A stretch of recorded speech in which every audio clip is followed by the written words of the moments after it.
Hello student, आज मैं आपको एक डेसिमल नंबर को दूसरे डेसिमल नंबर से डिवाइड करना सिखाऊंगा। मुझे यहाँ पर 763.63 को डिवाइड करना है 0.7 से। तो सबसे पहले स्टूडेंट हम इसे अपॉन की फॉर्म में लिख लेते हैं। 763.63 अपॉन में 0.7। तो इसका मतलब क्या हुआ स्टूडेंट, मुझे 763.63 को 0.7 से डिवाइड करना है। सबसे पहले हमें क्या करना होगा, हमें इन पॉइंट्स को यहाँ से हटाना होगा। और पॉइंट को यहाँ से हटाने के लिए हमें क्या करना होता है स्टूडेंट, हमें ये देखना होता है पॉइंट के बाद कितने डिजिट हैं। पॉइंट के बाद हैं 2 डिजिट 1 2, बट यहाँ पर नीचे पॉइंट के बाद में केवल एक ही डिजिट है। तो हमें पहले पॉइंट के बाद में जो डिजिट्स हैं उनको सेम करना होगा। और इसे सेम करने के लिए स्टूडेंट क्या करना होगा, आप पॉइंट के बाद में कितने भी जीरो बढ़ा सकते हैं। तो हम यहाँ पर क्या करेंगे, नीचे पॉइंट, क्योंकि यहाँ पॉइंट लगा हुआ है तो पॉइंट के बाद में मैं कितने भी जीरो बढ़ा सकता हूँ, यहाँ पे मैं एक जीरो बढ़ा दूँगा। अब इसको बढ़ाने से क्या हुआ कि पॉइंट के बाद में यहाँ पर भी मेरे 2 डिजिट हो चुके हैं और पॉइंट के बाद में मेरे यहाँ पर भी 2 डिजिट हो चुके हैं। अब स्टूडेंट मैं क्या करूँगा, क्योंकि पॉइंट के बाद में 2 डिजिट हैं इसलिए मैं 100 से मल्टीप्लाई करूँगा। अगर पॉइंट के बाद 3 डिजिट होते तो मैं यहाँ पे 1000 से मल्टीप्लाई करता। अब नीचे भी मैं 100 से मल्टीप्लाई कर दूंगा, क्योंकि नीचे भी हमारे पॉइंट के बाद में 2 डिजिट हैं। अगर 3 डिजिट होते तो हम 1000 से मल्टीप्लाई कर देते हैं। अब स्टूडेंट, अब मैं इस पूरे नंबर में 100 से मल्टीप्लाई करूंगा, क्योंकि 100 में 2 ज़ीरो हैं। तो जब मैं इसमें मल्टीप्लाई करूंगा तो जो ये पॉइंट है ये 2 डिजिट बाद में खिसक जाएगा। तो 2 डिजिट बाद में अगर ये खिसकता है तो ये पहुँचेगा यहाँ से यहाँ पर और यहाँ से यहाँ पर, यानी कि पॉइंट हमारा बाहर हो जाएगा।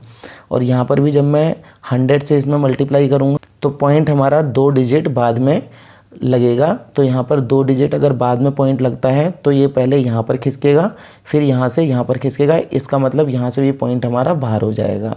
अब स्टूडेंट मैं इसको इस तरीके से लिख सकता हूँ, 763 पूरे के अपॉन में 70। तो स्टूडेंट यहाँ पर हमने पॉइंट को पूरी तरीके से हटा दिया है। अब हमारा न्यूमरेटर में भी, यानी कि जो हमारा डिविडेंड है वहाँ से भी पॉइंट हट चुका है और जो हमारा डिवाइज़र है वहाँ से भी पॉइंट हट चुका है। अब हम इसे नॉर्मल डिवाइड करेंगे। तो स्टूडेंट इसे डिवाइड करते हैं। तो स्टूडेंट मैंने अब दोनों ही नंबर में से डेसिमल को हटा दिया है।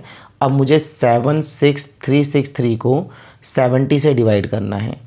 तो स्टूडेंट अब हमें क्या करना होगा, जो हमारा न्यूमरेटर होता है वो डिविडेंड बन जाता है 76363, और जो हमारा डिनोमिनेटर होता है वो डिवाइज़र बन जाता है। अब स्टूडेंट क्योंकि मेरा डिवाइज़र 2 डिजिट का नंबर है इसलिए मुझे डिविडेंड में से भी 2 डिजिट के नंबर को उठाना होगा। अब मुझे 70 का टेबल इतनी बार पढ़ना है कि 76 के नियरेस्ट कोई नंबर आ जाए। तो 70 बन जा 70 बन जा 70। अब स्टूडेंट मैं इसको माइनस करूँगा, तो 6 में से जब मैं 0 को माइनस करूँगा तो हमारा 6 आएगा, और जब मैं 7 में से 7 को माइनस करूँगा तो यहाँ पर मेरा 0 आ जाएगा। अब स्टूडेंट क्योंकि जिस नंबर को मुझे डिवाइड करना है वो मेरे डिवाइज़र से छोटा है इसलिए मुझे ऊपर से एक डिजिट और उतारना होगा। तो एक डिजिट उतारने के बाद में ये बन जाता है मेरा 63।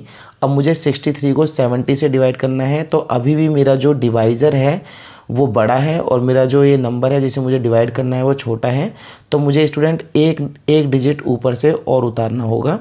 लेकिन क्योंकि जब हम 2 डिजिट ऊपर से एक साथ उतारते हैं तो पहले मुझे यहाँ पे 0 लगाना होगा और फिर उसके बाद में मैं यहाँ पर एक डिजिट यहाँ पर उतार दूँगा। अब स्टूडेंट मेरा जो नंबर है जिसे मुझे डिवाइड करना है वो बड़ा हो गया है और मेरा डिवाइज़र छोटा हो गया है। अब मैं इसमें इसको डिवाइड कर सकता हूँ। तो मुझे 70 का टेबल इतनी बार पढ़ना है स्टूडेंट कि 636 आ जाए या इसके नियरेस्ट कोई नंबर आ जाए। तो मैं स्टूडेंट, क्योंकि बहुत सारे स्टूडेंट को 70 का टेबल तो याद होगा नहीं, तो हम क्या करेंगे, इसमें एक ट्रिक लगाएंगे। यहाँ पर से एक ज़ीरो को हम अभी भूल जाते हैं, एक ज़ीरो यहाँ से हटा देते हैं और यहाँ से भी एक नंबर को हम हटा देते हैं। अब मुझे 7 का टेबल इतनी बार पढ़ना होगा कि 63 आ जाए। तो 7 9 जा 63। अब स्टूडेंट क्योंकि मैंने यहाँ से 0 को हटाया था तो ये 0 हम यहाँ पर अब लगा देते हैं। अब मैं यहाँ से इसे माइनस करूँगा तो स्टूडेंट माइनस करने पर मेरा आ जाएगा 6 में से जब हम 0 को माइनस करेंगे तो यहाँ पर 6 ही आएगा, और 3 में से जब हम 3 को घटाएंगे तो 0, और यहाँ पर भी हमारा 0 आ जाएगा। अब स्टूडेंट मेरा जो ये नंबर है ये अब छोटा हो गया है और मेरा डिवाइज़र बड़ा हो गया है, इसलिए मुझे ऊपर से एक नंबर और उतारना होगा। तो यहाँ से मैं एक नंबर और उतार लेता हूँ, और अभी भी मेरा ये नंबर जिसे मुझे डिवाइड करना है वो मेरे डिवाइज़र से छोटा है।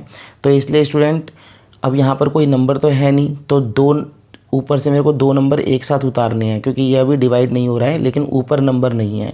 तो स्टूडेंट मैं यहाँ पर 0 लगा दूंगा एक, क्योंकि 2 नंबर मैं लगातार ऊपर से उतारूंगा तो मैं यहाँ पे 0 लगा दूंगा, और क्योंकि नंबर ख़त्म हो चुके हैं तो यहाँ पर मैं पॉइंट लगाकर यहाँ पर 0 को बढ़ा दूंगा। अब स्टूडेंट मुझे करना क्या होगा, मुझे अब 70 का टेबल इतनी बार पढ़ना है कि 630 आ जाए। तो स्टूडेंट वही ट्रिक अपनाते हैं अपनी कि 0 को यहाँ से हटाकर और यहाँ से भी एक नंबर हटाकर मैं 7 का टेबल इतनी बार पढ़ता हूँ कि 63 या उसके नियरेस्ट कोई नंबर आ जाए। तो स्टूडेंट ये पूरा कट रहा है 7 9 जा 63, और क्योंकि यहाँ से मैंने 0 को भी हटा रखा है तो 0 को मैं यहाँ पे लगा दूँगा। अब मैं यहाँ से इसमें माइनस करूँगा तो ये आएगा स्टूडेंट 0, 3 में से मैं 3 घटाऊँगा तो 0, 6 में से 6 घटाऊँगा तो 0। तो स्टूडेंट अब हमारा रिमाइंडर 0 बच गया है।